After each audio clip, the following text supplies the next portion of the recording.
Welcome to LifeSiteNews in Focus for this August 28th, 2022. You know, we're up for a big week.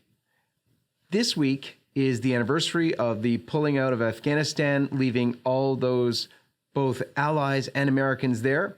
And Jason Jones did an amazing job. We're going to get into that of getting people out.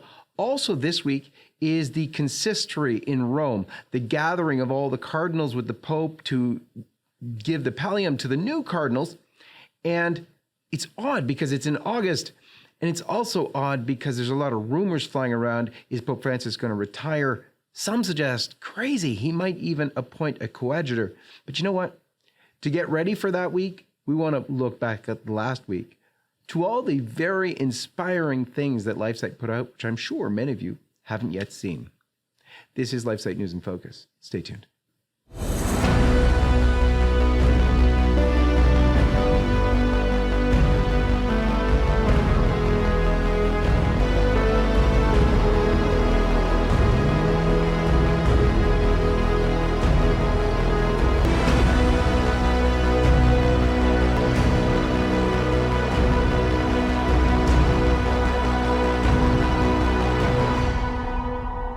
So right off the bat, because we're going to go into this time with the church where, again, we're going to see scandal, we need to remember the really inspiring beauty that is part of the church. And one of our producers did this, John Paul Gucci, a very young guy, actually, who's just come to LifeSite recently. He has done an incredible job of putting together a really beautiful piece on an artist, not just any old artist, an artist who does it in the old style, a realist style that's just so beautiful. Everybody who goes into the churches where his art is featured is captivated. His name's Henry Wingate. Check this out. Beauty is so important for our culture because it enriches our lives to a great degree. I think if we didn't have art and beautiful art, our lives would be much less full, much less rich. So imagine a church without statues or paintings. So that's something I think the Protestant church has quite wrong, not enjoying the richness of our art. It's a natural world mostly that inspires me, the created world, landscapes and faces and figures. I especially love painting people. So I do a lot of portraits, and these religious paintings I've been doing lately enable me to do that. I'm very thrilled to be part of the tradition of realistic art. And I did this drawing of him, and then tried it here in this is my compositional drawing to try to figure out the whole composition with all the figures. And once I get that set, then I'll enlarge it to a full-size drawing, just charcoal. If somebody's head's too big or too small, it'll certainly show. So I'm trying to get the placement just right on this big canvas. The way God lets a husband and wife participate in creation of a child, I think he lets us as artists participate in his creation to some small degree, mimicking what he created. It's been neat knowing that you're going to be in this painting and it's going to be around longer than you are. I guess it makes you want to be a better person knowing that when you're representing a saint. I enjoy doing these religious paintings for altar pieces or work for a church. I think that it enriches, beautifies the church. It's good for teaching.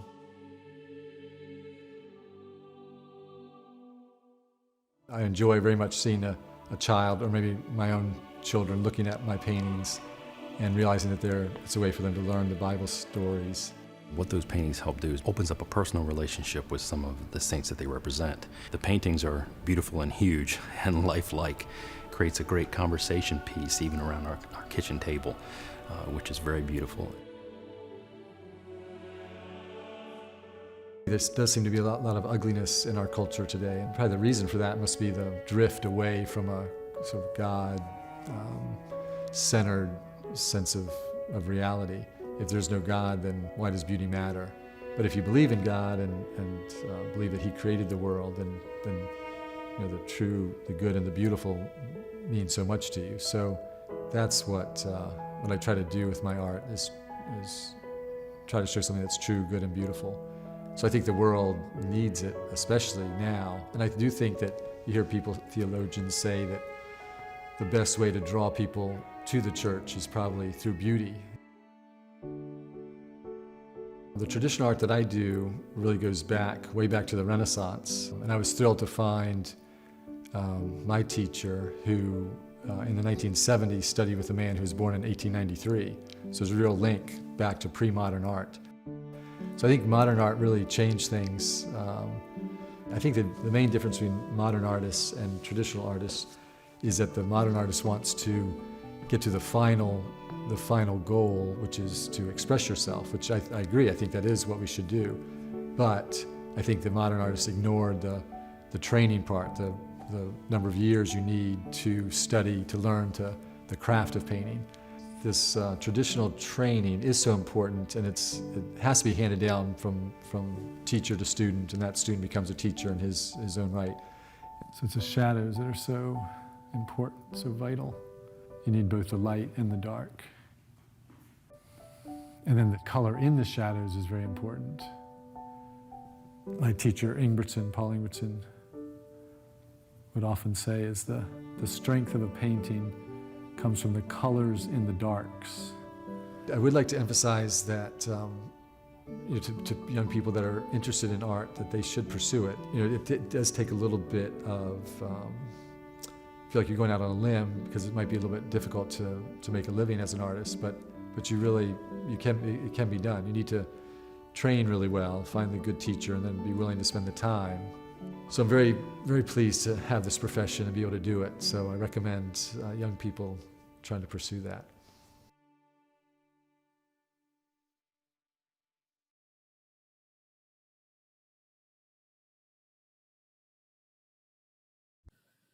And speaking of artists, our own Michael Hogan just featured an incredible artist himself. This guy's name is Jeff Bruno. He's a photographer. He's a well-known photographer in Catholic circles. I think he's worked for Catholic News Service and all sorts of things. He does incredibly beautiful photography of all things Catholic. But his story of how he got where he is truly amazing. It's truly beautiful. Check out this work from Michael Hogan. He was aided by some of our interns here. Matt Wilson helped him on this project. Take a look.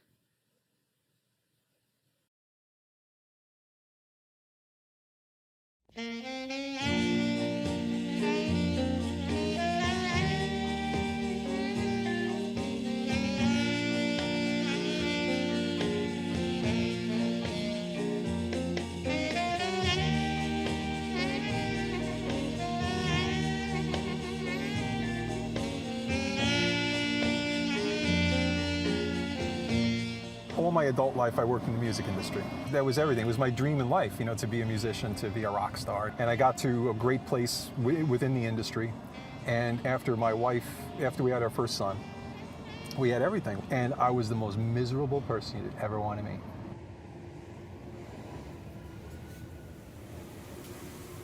I had a very dramatic conversion back in 2004. And it all stemmed from the fact that my wife had wanted our kids to go to Catholic school.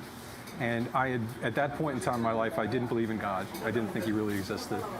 But I was wrestling with it because I was like, we're going to send our kids, we're going to spend all this money sending our kids to Catholic school, and they're going to come home and they're going to have all these questions, and I was really struggling with it internally, and I didn't know what to do. So somebody had told me, it says, why don't you go to confession and go to church? And I was like, go to confession and go to church. So I was like, all right. And at the time, we had actually moved just out of the city. It was right after September 11th. We had bought a house that was only a couple of blocks from a church. So I would go in the morning to the church. I realized one thing right off the bat is that the commandments are written in order. And the first commandment was love God with your whole heart, mind, and soul, or something to that effect. And I was like, well, I definitely don't love God, let alone think that He exists. I went to confession. I didn't really seem to feel anything particular, but I had gone to Mass and I would pray the same thing. It would be basically, God, you know that I don't love you. You know, I don't even really think you're there. But if you are, it's like, I'd really like to know. One day I knelt down with this same prayer, the same words came out of my mouth, and I said it, and I had this experience. I can't describe it as anything other than an encounter with Christ in a direct way, in a way that I felt his presence. I knew at that moment that God was there. I walked out of the church, I felt like I didn't know really what to do. It was a totally radical thing. I went home to my wife, and I walk in the door, my wife's like, what happened to you? And I'm like, honey, you're not gonna believe this. I realized, I was like, well, if God is real, I was like, God, what do you want me to do? First thing I gotta do is I gotta learn about the Catholic faith. I wanted to know more. I wanted to know more about him. I wanted to know about this relationship. So I went online, and this was 2004. And if you know what the internet looked like in 2004, let alone the Catholic internet, it was the worst thing in the universe. I looked at this and I was like, somebody's got to fix all this. I started building websites. I was a year or two in, and the second problem arose is that I realized there were no pictures. It was like everything was on film, or there was just very little digital photography around, so I got a camera and I started taking pictures. As the internet matured, websites are something that's a one and done, but then the social media came in around 2007, 2009, and that was something that needed a continual stream of content. I realized that evangelization through imagery is one of the, it's the beauty of the church, that people can see the visual part of it. And it's not only, stained glass windows or statues or sculptures or anything like that. It's the activity, the life of the church. It's the people within the church. It's the love. It's the charity. It's the mercy. It's all these different aspects of it. There's so much beauty within the Catholic Church that people will never see if people don't take it out to the world and present it to them. There needs to be more people doing it. There needs to be a revolution, basically. We live in a time right now where there are these platforms that are out there, the technology is out there. It's never been easier to accomplish.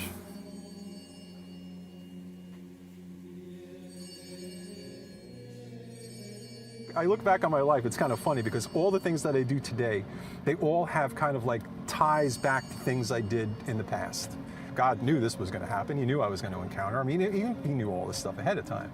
But I think that I needed education from a variety of different things in different subjects. And I needed to go into these places that necessarily were not maybe the best places to be, because you couldn't learn this stuff anywhere else. On the high end of the secular world in New York, it's like the demands and the standards are epic. And unfortunately, I do not find that type of epic work standard in places of faith. If you become a social media evangelist, because I guess for lack of better terms, you have to be prepared for pushback. Hail Mary, full of grace, the Lord is with thee. Blessed art thou. Think of Paul and think of all the apostles and think about all the stuff that they were subjected to. Think of what Christ was subjected to, and just go. You can't let other people's opinions stop you from doing this. Your spiritual life, it has to be the center of what you do. You should be a daily communicant. You should try to get the confession, as frequently as necessary, but at least once a month. You need to have a healthy and robust prayer life. You have to be anchored there.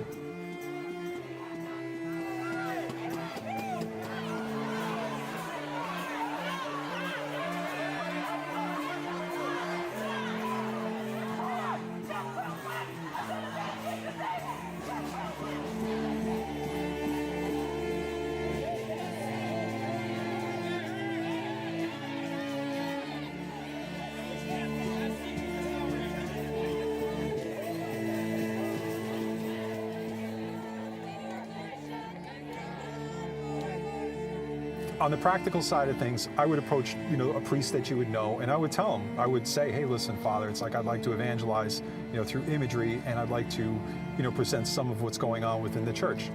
Every parish needs this. Every parish has beauty and stuff within it that needs to be presented and shown.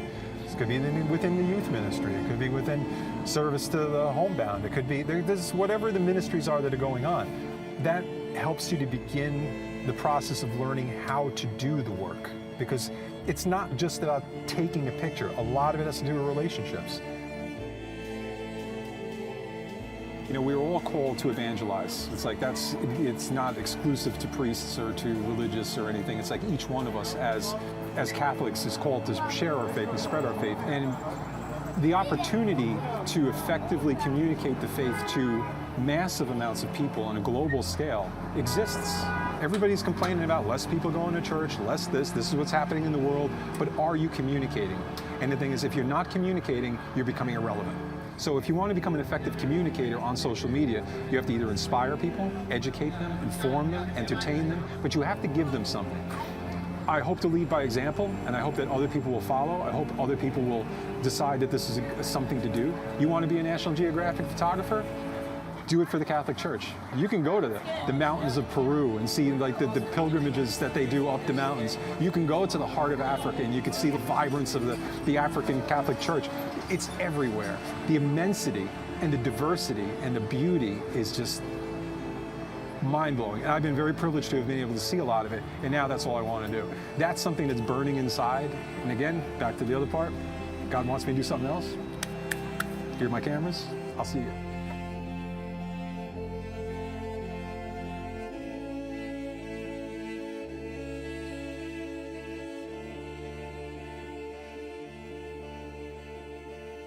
So you want to see something inspiring? Jim Hale.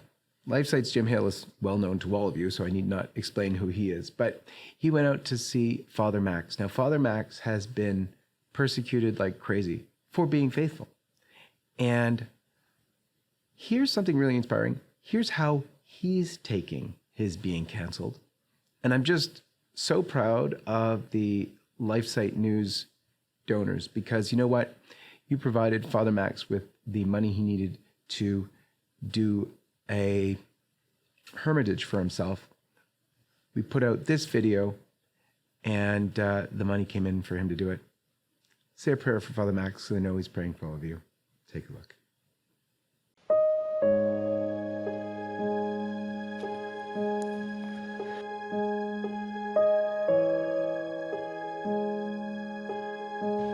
I'm doing great. Thanks be to God. And it's been an adventure, so just enjoying the adventure as opposed to complaining or resisting the adventure. It makes it kind of fun, and sacrifices along the way, obviously, but it's part of the journey, part of the pilgrimage. Getting there is just these little, God writes straight with crooked lines, so some of the crooked little seeming detours as I go along the way. It's been beautiful, lots of graces. I just have been really touched by people's prayers and love and support. And obviously my vocation is one of love and prayer, so it's a beautiful vocation, and to be able to pray for all of you, basically, beautiful souls that have been helping me and assisting me along the way. And I've been living in an apartment for 5 months, so I haven't had my own chapel, and now I'm living in just a guest room, sharing a guest room with 4 cats, basically, and for the next week or so until we can get the buttoned up on this new hermitage, and I can move in and really start this new chapter of my vocation to prayer and penance and sacrifice. The call to be Franciscan, which is for me what came first, is just that call to leave everything for God. So basically to give up everything, to have everything with a capital E, which is God himself. And to be able to say with St. Francis, the Seraphic Patriarch of Assisi, my God and my all, my God and my all. And so it's very conducive, that spirituality of St. Francis, which was one of poverty, but also of great sacrifice and great joy. It's very conducive to the eremitical and contemplative life, where the soul is called basically to belong to God alone, and not to belong to the world, not to cling to anything of this world. The journey has lots of crosses in various forms. They're very rarely the crosses that you expect. And yet that, as I said, is the joy of the adventure, is when Christ wants to conform me to him in his poverty, his humility, his crucifixion. He does so in a very personal and beautiful way, but that doesn't take the splinters out of the cross. Our Lady promised, she promised at Fatima, with unconditional prophecy, that in the end, my Immaculate Heart will triumph. And you know, we live for that and pray for that and sacrifice for that. And we don't know when it's going to happen, you know, whether it's going to be next week or next century, but there is this promise of Mary's, the triumph of Mary's Immaculate Heart, which would be an era of the reign of Christ, our King, in the Eucharist and in his church, and the reign of truth and love. And so we have to do our part now. That starts one heart at a time, starts right here with my heart. I need to pray that Mary's Immaculate Heart triumphs right here, you know, right here. I need to convert. I need to do penance and to love God above all things.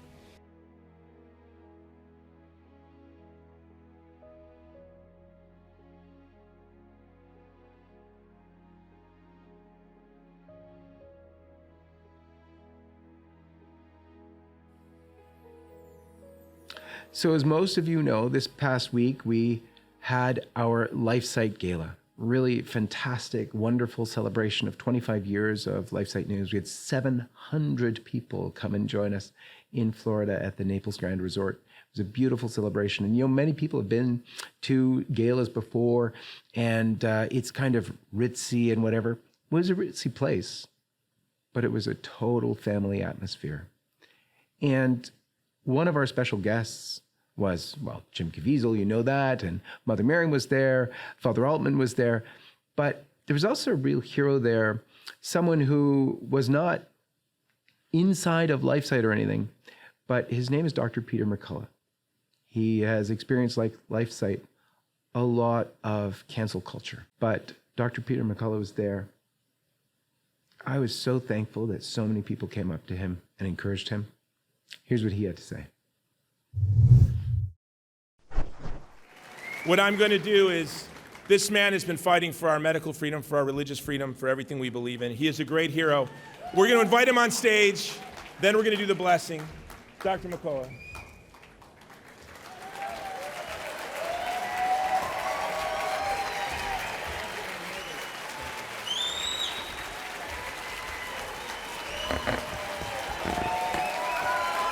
Thank you.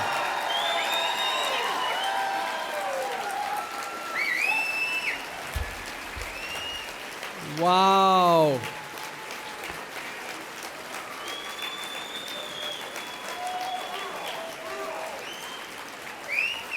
Thank you. Thank you. I never thought as a doctor that I would be advocating for civil liberties at such a time as this. It's an extraordinary time, and in many ways, it's a very exciting time to be alive. And this incredible reception has reminded me of something that Robert F. Kennedy said at one of his private program a month or two ago. He said that the Kennedy family, especially his family, they were always taught that it could be no greater honor in one's life than to be alive at the time of a great controversy.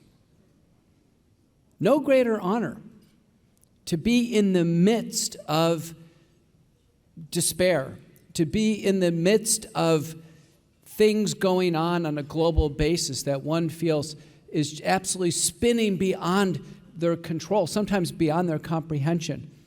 But importantly, to be alive at that time and to play a role in the resolution of that crisis. And I think that is our role. That is the assignment in front of each and every one of us. Each and every one of us recognize now that our freedoms in some way are at risk. This medical freedom. I just got off TV where the discussion was, again, all the tension was around freedom. How can one product be given to every single human being in the entire country without exception, down to age 6 months, and have that possibly be safe or effective or reasonable or rational? How could that be? I use the analogy of peanuts. We are so concerned about a peanut allergy in a single child that we remove the peanuts from every plane flying over this country. Not a single peanut will be given in an airplane because we're concerned about a peanut allergy. Yet, there is no concern regarding the next child who could have a fatal allergy from one of these vaccines. None. None. It's like taking a mandatory teaspoon of peanut butter and shoving it down every single person's throat without exception in order to maintain one's job or to maintain school or maintain a military career. It's extraordinary. So the circle of medical freedom is obviously linked to a circle of social freedom.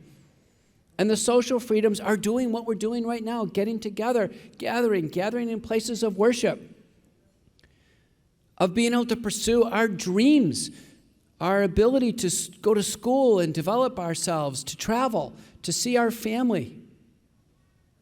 That's linked to medical freedom. Social freedom is linked to medical freedom.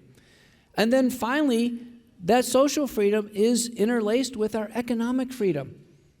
There are people calling out right now. They feel that their jobs are at risk, or even worse, are lost because of all of this, and now they're economically threatened. And when people are economically threatened, then we see all kinds of behaviors. That's starting to happen right now. So it starts with medical freedom. The call in this group today, at least for me as a doctor, is to recognize that medical freedom and personal autonomy is pivotal to our civil liberties in a liberal democracy. It's pivotal. Only you have the choice of what happens to your body. Only you. No one and no external force can shove a pill down your throat or a needle in your arm against your will. That is even worse than being in a prison cell, because even a prisoner in a prisoner block has autonomy over the physical activities of their body to some extent. But as soon as that needle goes in the arm against their will or a pill down their throat, it's over with. It's over with. Defend it.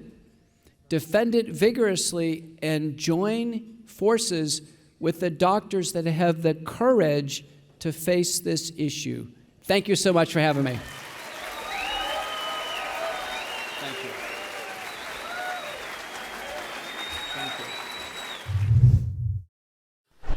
Now, our MC at the gala was Jason Jones. Now, it's very interesting. Jason is quite the character. Many people know his conversion story. You know, he was a young man, got involved with a woman, and they got pregnant. And he was ready to have that child. He was a soldier, and he was working towards getting out to be the father of that child, to getting married, et cetera, et cetera. And his girlfriend's father forced his daughter to have an abortion, and she called him, and he was so upset. But that riveting moment in his youth turned him into a pro-life activist forever. And he maintains that today, that both that soldierly attitude and the want to save lives. He was involved in the saving of so many lives in Afghanistan when the U.S. pulled out, unbelievably so, and we're at the anniversary of that this week. Here's what Jason Jones said at the gala, and it's really stunning what so many of the donors of LifeSiteNews were able to do to help this effort. Have a look for yourself. I'd like to take a moment to share with you why I said yes to emceeing this event. When I was asked several months ago, I looked at my calendar and said, that is the worst possible week for me to do anything. Because I've spent almost every waking moment since early August of last year rescuing Afghan Christians and our Afghan allies from certain death.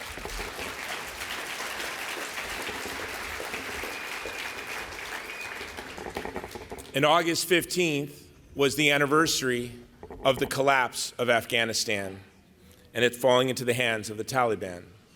So I knew that this week would be a busy week for me. A year ago today, I had COVID pneumonia, and I was sitting in my office on prednisone, which I was grateful for because I needed to stay awake for days and days at a time. And on my computer, I had hundreds of photos of Afghan Christian families and their contact information, and we were working nonstop to try to get them on planes that we knew would soon be ceasing to leave Afghanistan. We had 2 or 3 weeks.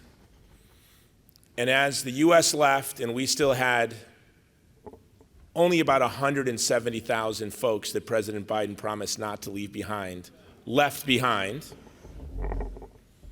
including American citizens, my organization began working to bring people overland into the neighboring countries. But my organization doesn't have a big budget, and we leverage influence and relationships in government and media and other places to serve these vulnerable communities. And I did not know how I was going to fund what we were doing. And I got a call from LifeSiteNews, a young man. Said, we've made a life funder for you. We'd like you to look at it so we can put it up to help you raise money. And I don't even know how you knew what I was doing at this point in time, because I don't know who really knew what was going on. I remember thinking, I said, I don't have time for this right now. Very sweet, thank you. No, we did it for you. Can you just approve it? And they sent me an email of a fundraising site that they set up on their Life Funder. And I made just a few changes, and I said, oh, thank you very much. And I thought, so probably bring in a couple $1,000s. That will be very useful. Well, in just a matter of weeks, LifeSiteNews, sharing our mission with their donors, who does that, raised $500,000.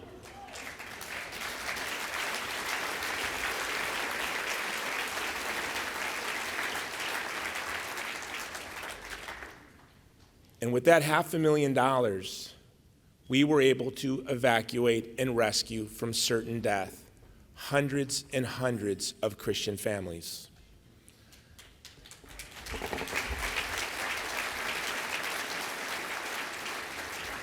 It's embarrassing when people see the work that I'm doing and they say, oh, thank you for what you're doing, you're heroic. I am not.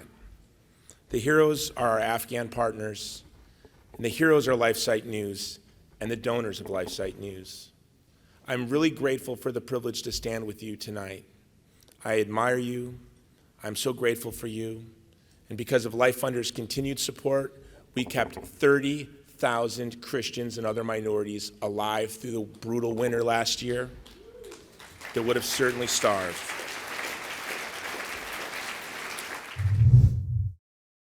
And just before we get to the Mother Miriam Minute, which I know many of you are waiting for, I want to just show you one clip from a John-Henry Westen show that I had with Leah Darrow.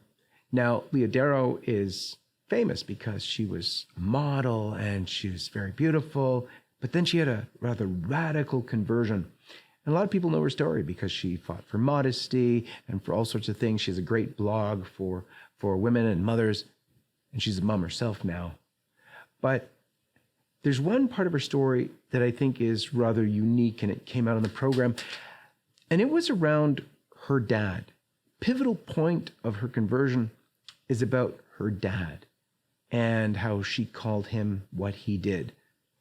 We got that, and then a little bit more of the inside scoop of that on the show. So I throw this one out to all fathers.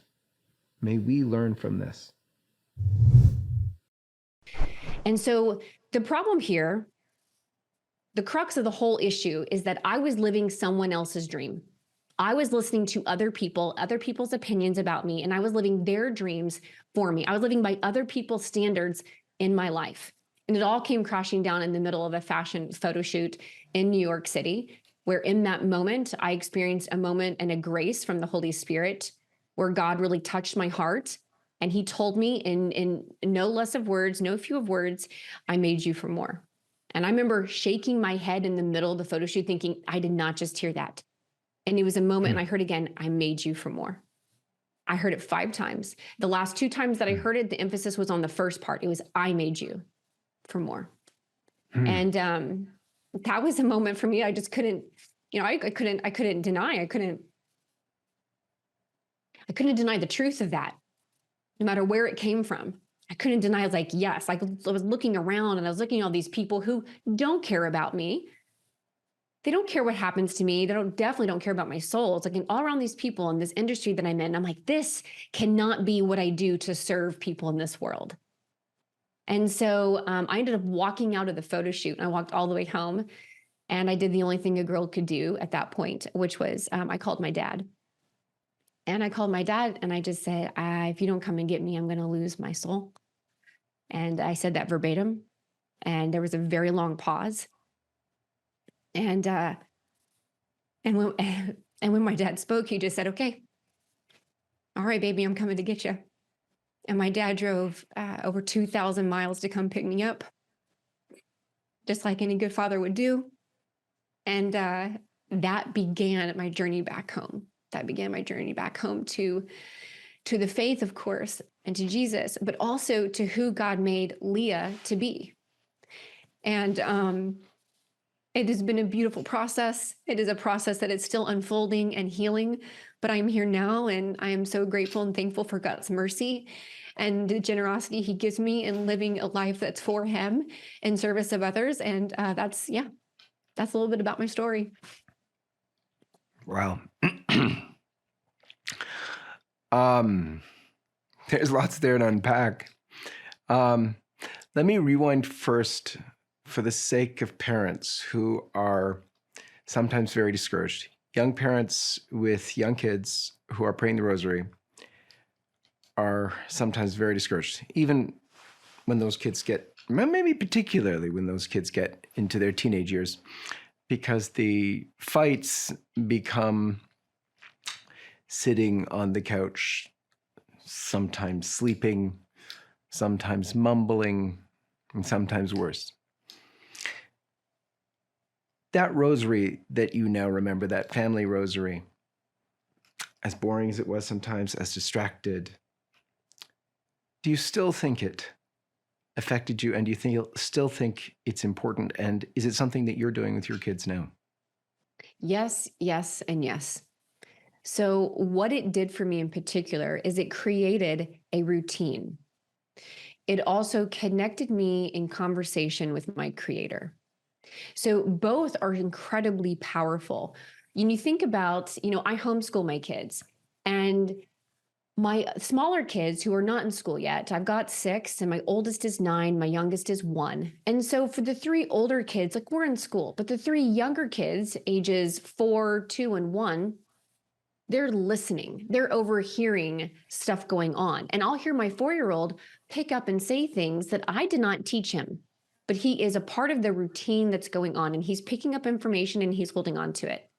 So it's amazing what our children do when we keep to a routine. When we have a routine each night, or whatever it is for you, of just continuing to come together to pray.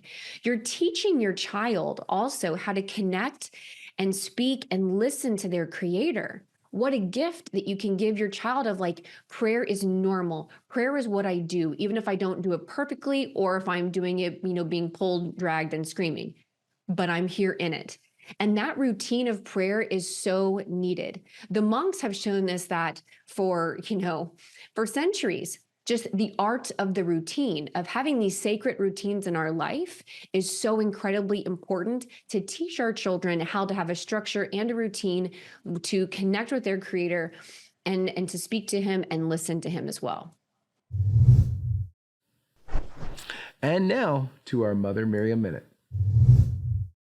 And when you meet someone who doesn't believe, could be someone in your family, someone at work, a stranger on the street, be confident, Romans chapter 1, that God has put the desire for himself in every single heart. There is no one who is without excuse for not knowing God. And the fact is, they're separated from God, so create religions and all kinds of things to get back to him. But there's no way to get to God, which is why God came to us. We cannot hold back anything from God and the world he came to save. There's no time. Things are going to get a lot worse very fast. There's no time. Get your children out of school, teach them the faith, live the faith, and don't pass anyone in the world without telling them that God loves them and died for them.